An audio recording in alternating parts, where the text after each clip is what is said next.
And welcome back to Let's Play Jak and Daxter. Last time, we made it through Lava Tube, and that ended up making for a pretty short video on its own, so I decided to start a bit of the final level, Goal in Maya's Citadel, and we freed the Red Eco Sage. We have to free all the sages who are imprisoned in those laser cages. That last one over there is the Yellow Eco Sage, and the draw distance quite can't handle having the laser bars rendered at this distance. Of course, Samos has also been abducted immediately after we made it through Lava Tube.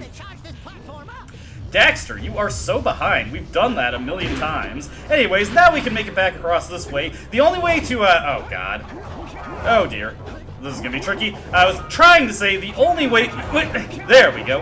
That was a little perilous, The only way to activate those descent or dropping platforms is to come in from the Red Eco Sage's side. There is no switch on that side of the, platform that allows you to bring those collapsing platforms up. I'm saying the word platform too much, and I get insecure when I use the same word over and over again. So many times I have to rewrite the things I'm typing because of that insecurity. Anyway, moving on. Over this way, we will have the challenge of the Blue Eco Sage, so let's get him freed coming up next. We'll want to jump along this way, grab this Precursor orb, jump onto that light blue platform. Oh, we're going to have to do another raising of the platforms. These Precursor orbs can be quite tricky to get due to, oh god. Oh dear. That was close. We should be able to make it onto this green one, no problem. Then back onto the red. Oh, nope. That's okay. Not a big deal. Except that it checkpointed me here. Never mind. My compulsion for collection sometimes sends me the wrong way. Anyways, coming out into this area, we actually have a pretty unique platforming section. Not quite like anything we've had at this stage of the game. It's a little bit like what was in the Snowy Mountain, but we have some floating platforms to jump along, and then these rotating platforms that we don't really see anywhere else. These giant garbage cubes that just go on rotating along. Anyway, there we go. That is actually a little platforming trick that I did there. I realized how it worked. When you do the uppercut after you've fallen a little bit and do a spin kick, you get a bunch of additional height. Also, that was terrible. My bad. But it's a good opportunity to demonstrate this, so I just wanted to show it off a little bit. Yeah, there we go. But yeah, you get a ton of height, I believe, because, like, it calculates your uppercut height when you slide off the platform, but if you go down a little bit, then do the uppercut, then do a spin kick after, it kind of boosts you up to your original height. It's kind of a unique little jumping mechanic there. Let's see if I can do it again right here. Yeah, right there. Not bad. Ran into that fire needlessly, but that's not a big deal. I'm almost certainly going to fall and die somewhere else, so it's all good. It's all good in this neighborhood.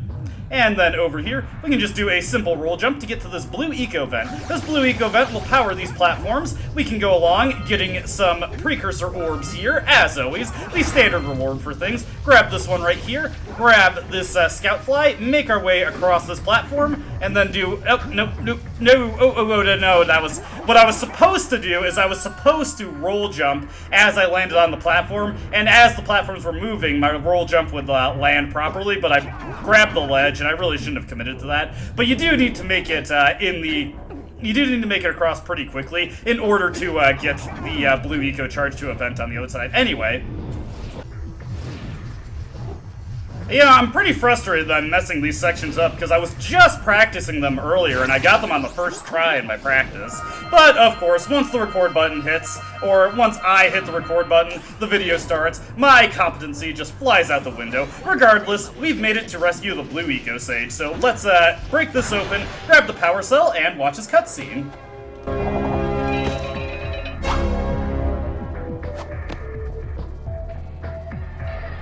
Good work, fellows! Old Samos was right about you. Great piles of Precursor metal! That insidious mechanical creation must not be allowed to wreak its terrible havoc! I will try to actuate the shield door by eliciting a conduit of energy between myself and the vast portal below! Yeah. You do that. We'll, just go find more help. Weirdo!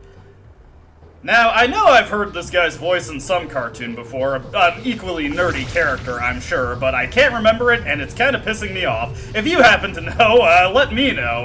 I could, of course, consult the cast list later, but why do that when I can put the people watching the video to work? That's right, get to it, get to it. Anyway, coming along here, one thing that I neglected to mention, at the start of the video I doubled back to get a scout fly. We're not going to be naturally taken over to that section of the level, so it's good to grab it when I was coming back down from the red eco sage, because otherwise we wouldn't really intersect with it at all. Heading into this one, we have a pretty cool challenge over here. Another blue eco vent, right by a precursor orb vent and a scout fly, so we're just getting so many goodies right out of the gate. Let's get our scout fly here, and then let's re-up our blue eco, because we have to jump along these precursor launch pads. Daxter, shut up about these things that we've already, I know, God.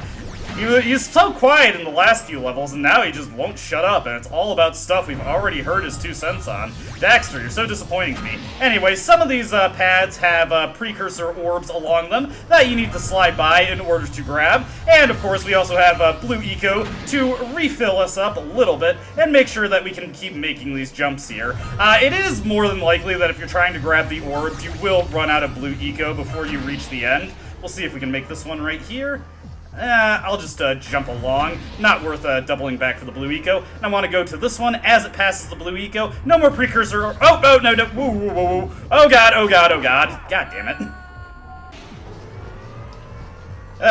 This is a little tricky to make without losing your blue eco charge along the way if you're trying to grab the precursor orbs, but it is possible to jump from those last set of platforms with the single blue eco charge and still hit this vent right here.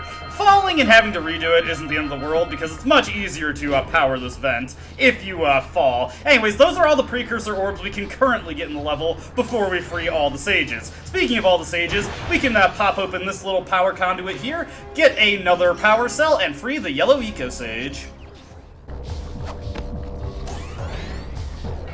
Who would have thought I'd live to see the day when I needed to be rescued by a boy and his muskrat? I'm gonna give Gall and Maya a little payback for this embarrassment. Then we'll see about cooking up some muskrat stew. There we go. The hitherto unmentioned yellow eco sage is now blasting the barrier. Let's go climb up those platforms. And with the three sages released, the platforms raise, allowing us to get up to the top of the Citadel, where we could reach in the PS2 version if we just saved and loaded, and are you joking me? Fortunately, we get checkpointed right here. The reason I'm going this way, of course, is because we have a scout fly to collect. Note that in order to get the... forget it. I was trying to speed myself up with the blue eco, but it's not happening. In order to get the final bonus of the game, you only need 100 power, and what the heck? Perspective is off. Well, it gives me time to keep rambling. To get the final bonus of the game, you only need 100 power cells, and there are 101 in the game altogether. And we will get another power cell for freeing Samos, so it's not strictly necessary for me to collect the scout flies, but they are something that's tracked on the progress screen, and sometimes you just gotta take it slow and steady. I need to stop being so overeager. Sometimes you just gotta take it slow and steady, and what was that? Well, right, scout flies. That's something that is checked on the status screen, so we will get that done. Now we just want to maneuver over to the platforms that have been raised, and I believe they're back this way. If I had dropped down from the yellow eco sage, that would have gotten me a little bit closer to them, but that's not a big deal. We've gotten everything we can get on the lower levels. Now it's time to head to the top, free Samos, and of course, take on Gall and Maya, save the day, and if we're lucky, maybe even restore Daxter. If we're unlucky, well, like I've been insisting since the beginning of the LP, his new appearance is kind of an improvement, all things considered, so it's also not the end of the world if we cannot restore him to his ugly self. Now we just have to get up to this one, maneuver out a little bit, and then hover with a spin kick so that we can grab on. And now we've just got these big rotating platforms. Be careful when you ledge grab these. The camera can go a little wild. I've definitely had my share of problems getting up these. Not necessarily risking death, but just being able to see what the heck I'm doing and coming close to it. Now, the last bit of precursor orbs are trailing along the outskirts of this silo. Sorry, I had a little bit of a burp I was trying to stifle there. And now we can grab the last scout fly of the game, get the final power cell that is granted from the last scout fly, totally buzzed out. It's cool that I can see these trophies popping to signify my achievements. And let's just take a look at our percent counter here. We still need to grab a little bit more of the Precursor orbs, which of course are along the way here. Let's keep grabbing these, get up to 465 from this last trail, and then coming along here, the final 5 Precursor orbs. When you grab the last Precursor orb in the game, you get a nice little notification letting you know you've gotten 2,000 out of 2,000. This does nothing but grant you 100% on your save, and as you can see, we got 99% there. Grab this power cell right here, and that'll go right up to 100%. We have done it. Maximum power acquired. Now, let's free Samus and get on to the final fight. Good work, boys. You're real heroes now. I'll combine my green eco power with the other 3 sages, and together we'll open the shield door surrounding the Precursor robot. Yeah, that sounds like a good start. And then after you guys open that shield, what are you gonna do about the robot? Nothing, Daxter. We have to keep the shield open. It's up to you two to figure out how to destroy the robot. Oh, right. I get to help the guy that turned me into a furball destroy the only person who can turn me back! First, save the world. Then we'll try to convince Gaul to help Daxter. You're too late, Samus. Once I possess limitless Dark Eco, I will have the key to creation itself. This is madness! Releasing that much Dark Eco will destroy everything we know. Just look what it's done to you! It has given us a beauty beyond anything you could understand. Beauty? Have you two looked in the mirror lately? Just wait until we open the silos, little one. You think short and fuzzy is bad. And to think, you two traveled all this way for my help. Fools! Enjoy your front row seats to the recreation of the world!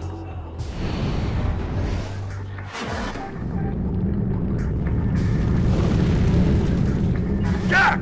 Take the elevator up and stop that robot!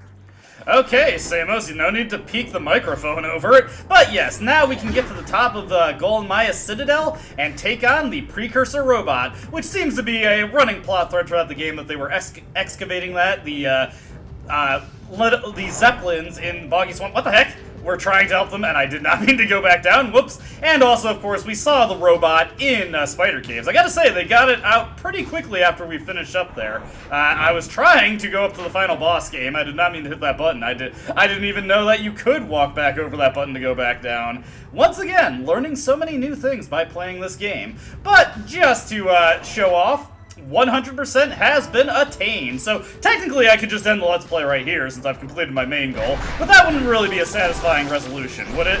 Let's go defeat the Precursor robot and properly finish the game. Right now, it's just trying to crack the Dark Eco silo, which means that it is quite vulnerable, and perhaps a little bit conveniently, there is plenty of yellow eco around for us to blast at this thing. Boy, the PS4 version does not like the effects this has on the frame rate. Anyways, this first phase is just completely brainless. Gol and Maya are never going to attack you while they are blue eco lasering the silo. You can just keep powering up with blue eco and blast at them with no issues. Eventually, their eye will be destroyed, and then begins a interstitial phase of the fight. You need to hit the blue eco vent, because, oh whoops, did not mean to grab that, they will fire out a bomb, and you need to use this Precursor launch pad to jump over it.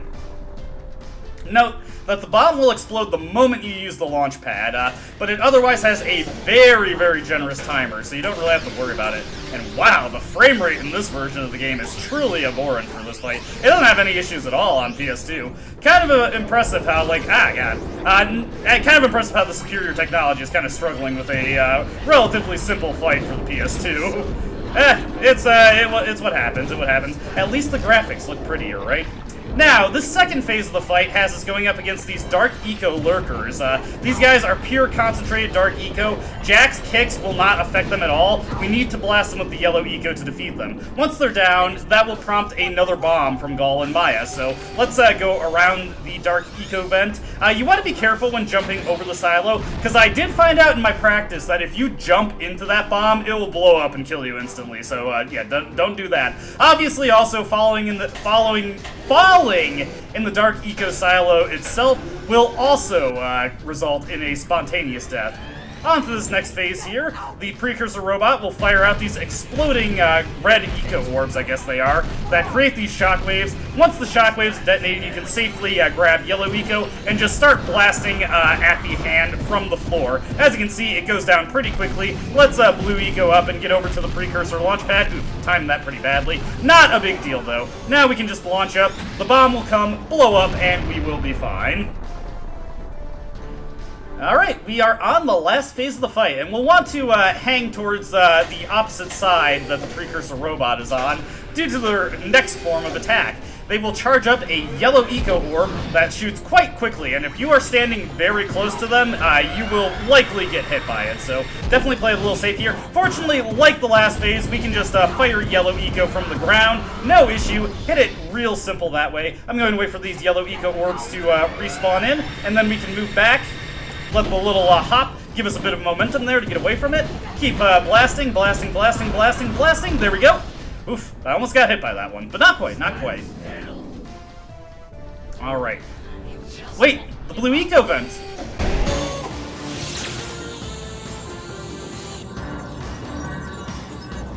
Right, Eco. It does exist. They must not be allowed to get it! Light Eco! That could be the stuff to change me back! Or it might stop that robot. Stay fuzzy, save the world. Choices. Okay, fine. We'll save the world, but do it quickly before I change my mind.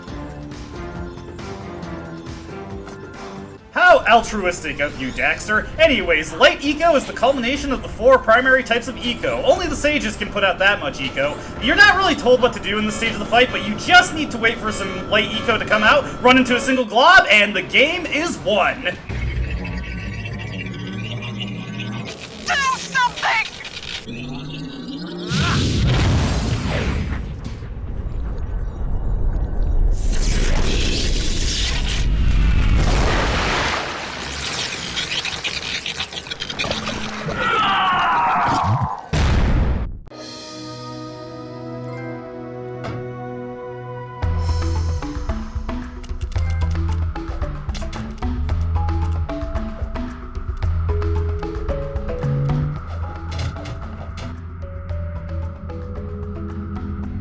Well, it looks like I may have been too hard on you boys. You do have what it takes to be heroes. But Daxter, now we can't change you back. Don't worry about me, baby. You know what they say. Big things come in small packages. Jak, you have an incredible talent for channeling Eco. Samos, you may have been right about this one after all. And Kira, without your help and ingenuity, none of this would have been possible. Perhaps we've found another sage now that Gall and Maya are lost. Yes, Gall and Maya. The Dark Eco probably destroyed them. Probably. Ah, who cares? Bring 'em on! We can take 'em again, right, Jak? I said, right, Jak? Wow! Put it on ice, big guy! And thus we have completed Jak and Daxter. Daxter is forever cursed to be an Otzel, but you know what? It's not that big a deal. Now, it might seem like Samos was foreshadowing a return of Gall and Maya there, which at some point in the series may have been an idea they were considering, but I'm just gonna rip the band-aid up and let you know, Gall and Maya, unfortunately, never come back. They actually had quite the opportunity to do so in Jak 3, in my opinion, but whatever. Thus, we have the credits. But that is not the full end of the game, because there is one bonus scene after the credits if you have collected 100 power cells. Not all 101 power cells, you just need 100 to get the bonus credit scene. Not really sure why that is. I remember reading a long time ago that there was a bug in the Precursor Basin where the race objective would fall, in some copies of the game, would give the timer only 1 second to pass the race, which obviously is just about as impossible as 0 seconds. And as a bit of error handling for that to make sure nobody got screwed out of the bonus cutscene, they've set the Precursor orb or the power cell requirement at 100 for it instead of 101. I don't know if that's true. I haven't seen hide nor hair nor tell of that bug in a long time, not since I first played this game. Kevin Conroy was the fisherman? Wow. Also, rest in peace. Anyway, that is the end of Jak and Daxter. I hope you enjoyed it. I had a lot of fun playing this game, practicing it, and doing my best to present it. Obviously, I failed a lot along the way, but it is to be expected. You always do worse. John D. Crosta. Do I know him from anything? I didn't think they'd actually give the names in the credits for some reason. I don't know why. I just have a low opinion of games actually doing that in this era. But I had a great time playing it. It's far from the greatest collectathon ever made, but I think it is very solid, very tightly designed. It's just fun to come back and replay it every now and again. It's perfect afternoon platformer game. It's a lot like, I think the game I'm about to mention is a little bit better, but it reminds me a lot of Donkey Kong Country. It doesn't reinvent the wheel, and it's obviously derivative of something that came before it, but it is just so immaculately designed, so perfectly paced that it's just a great game to play. Fantastic to spend some time with on a nice lazy afternoon where you don't have to go anywhere. And I was really delighted to come and revisit it. And I'm hoping to have some fun with the other games in the Jak series, considering I got this collection of the games, and I have my PS2 copy of Jak 2 over chilling on my coffee table. But that's all I really have to say, so I'll just let the credits roll and let you enjoy the bonus cutscene you get for 100 power cells. As always, I hope you enjoyed watching, and I hope to see you in the next Let's Play I do. Until then, though, goodbye.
Yakko!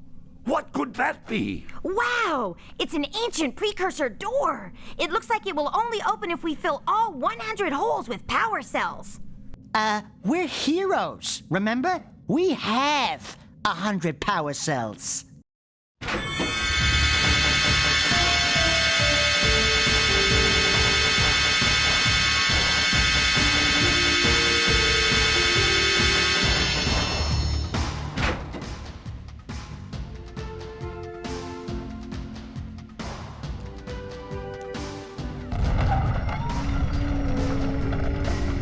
Wow!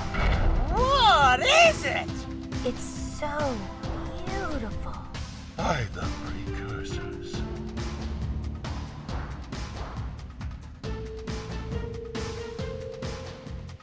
I don't dispute the doubts you've outlined, but it's my right to waste your time.